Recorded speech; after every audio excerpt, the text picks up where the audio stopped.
Assalamualaikum warahmatullahi wabarakatuh. Halo Pak Eko dan teman-teman semua. Sebelumnya perkenalkan saya Ivanda Fitratama dari kelas 10C dengan nomor presensi 16. Di sini saya akan membahas tentang sejarah Kerajaan Kahuripan.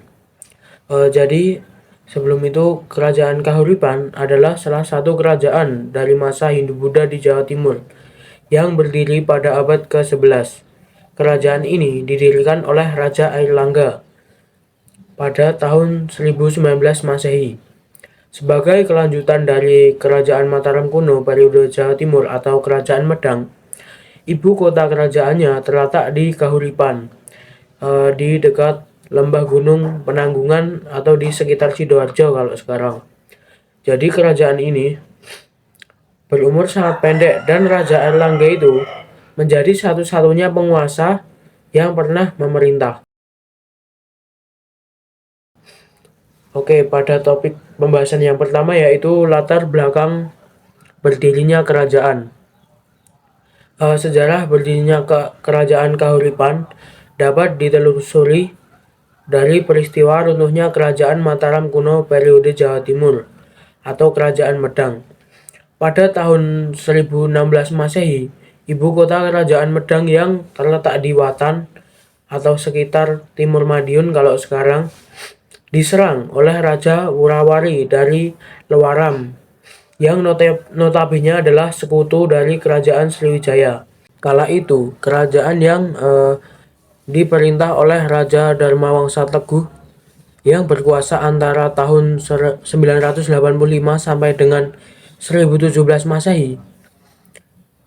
Akibat serangan tersebut, banyak pembesar kerajaan Medang tewas dalam pertempuran termasuk Raja Dharmawangsa Teguh. Airlangga yang juga merupakan keponakan sekaligus menantu Dharmawangsa Teguh berhasil menyelamatkan diri ke dalam hutan bersama abdinya yang sangat setia bernama Narotama. Airlangga tinggal di hutan dan berteman dengan para pertapa. 3 tahun berselang, pendeta Siwa, Buddha, dan Mahabrahmana datang untuk meminta melanjutkan kerajaan Medang atau Mataram kuno. Setelah dinobatkan menjadi raja pada tahun 1020 Masehi, Airlangga mendapatkan gelar Sri Maharaja Rakai Halu Sri Dharmawangsa Airlangga Ananta Wikramatunggadewa. Karena kerajaan Medang tersebut telah hancur, ia membangun kerajaan baru di Watanmas pada 1032 Masehi. Raja Airlangga memindah ibu kotanya ke Kahuripan setelah diserang musuh. Oke, topik selanjutnya yaitu masa kejayaan. Pada awal berdirinya kerajaan, wilayah kekuasaannya hanya meliputi daerah Sidoarjo, Pasuruan, dan sebagian wilayah Mojokerto. Oleh karena itu, sebagian masa pemerintahan Raja Airlangga dipenuhi dengan peperangan untuk menaklukkan kembali wilayah-wilayah yang pernah melepas diri dari kerajaan Medang atau kerajaan Mataram kuno. Dari prasasti Pucangan dapat diketahui bahwa antara tahun 1029 sampai 1037 Masehi, Raja Airlangga menyerang semua musuh yang memiliki andil dalam runtuhnya kerajaan Medang bersama Raja Wurawari. Setelah semua musuh dapat ditaklukkan, sang raja memusatkan perhatiannya untuk membangun kerajaan.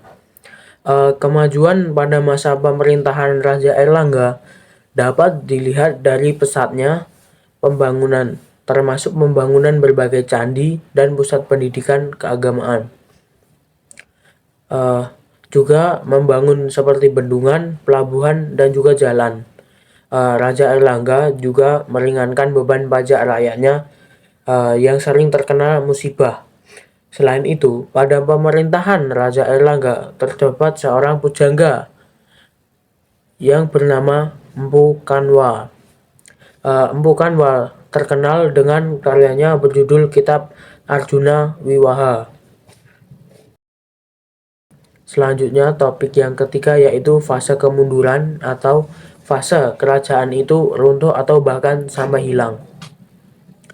disebutkan dalam prasasti Pamawatan bahwa menjelang akhir pemerintahannya, Raja Airlangga memindahkan ibu kota kerajaan ke Doha atau Kediri. Di saat yang sama, ia tengah berhadapan dengan masalah, yaitu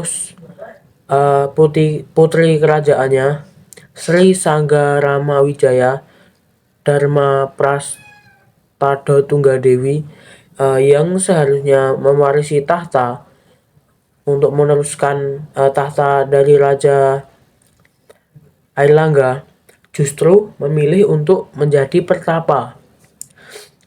Persoalan lain juga muncul, yaitu ketika anak laki-laki Dharma Wangsa Teguh, yaitu Samarawijaya, menuntut haknya untuk mendapatkan tahta dari kerajaan tersebut. Oleh sebab itu, Raja Airlangga memutuskan untuk membagi kerajaan Kahuripan untuk putranya, yaitu Mapanji Grasakan dan juga sepupunya Sri Samarawijaya. Kerajaan Jenggala yang ibu kotanya terletak di Kahuripan diberikan kepada Mapanji. Sementara itu kerajaan Panjalu atau Kediri yang berpusat di Daha diberikan kepada Sri Samarawijaya. Peristiwa pembagian kekuasaan ini menandai akhir dari pemerintahan kerajaan Kahuripan.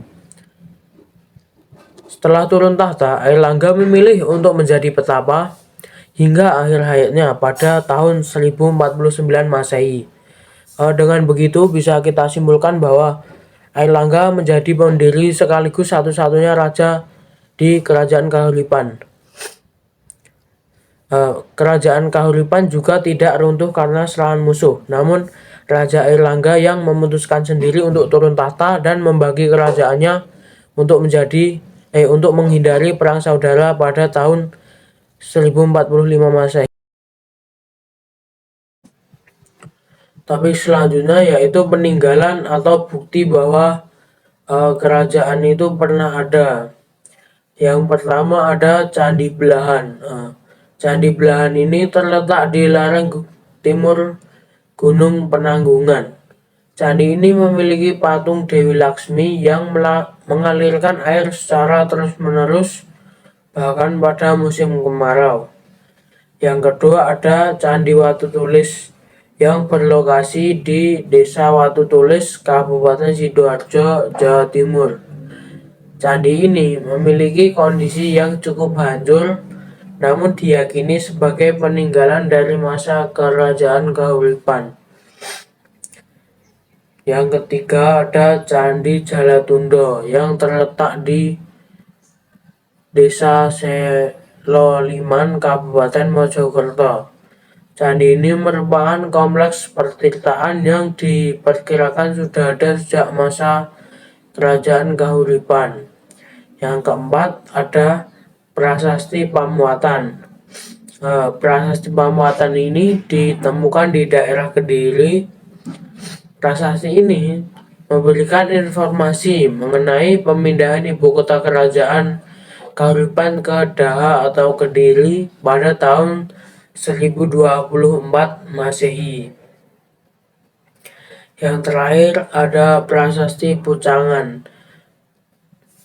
Prasasti Pucangan ini ditemukan di sekitar Gunung Penanggungan di antara Mojokerto dan Pasuruan, Jawa Timur. Prasasti ini memberikan informasi mengenai peresmian pertapaan Gunung Pucangan pada tahun sekian dari saya 1041 Masehi. Salah, mohon maaf. Wassalamualaikum warahmatullahi wabarakatuh.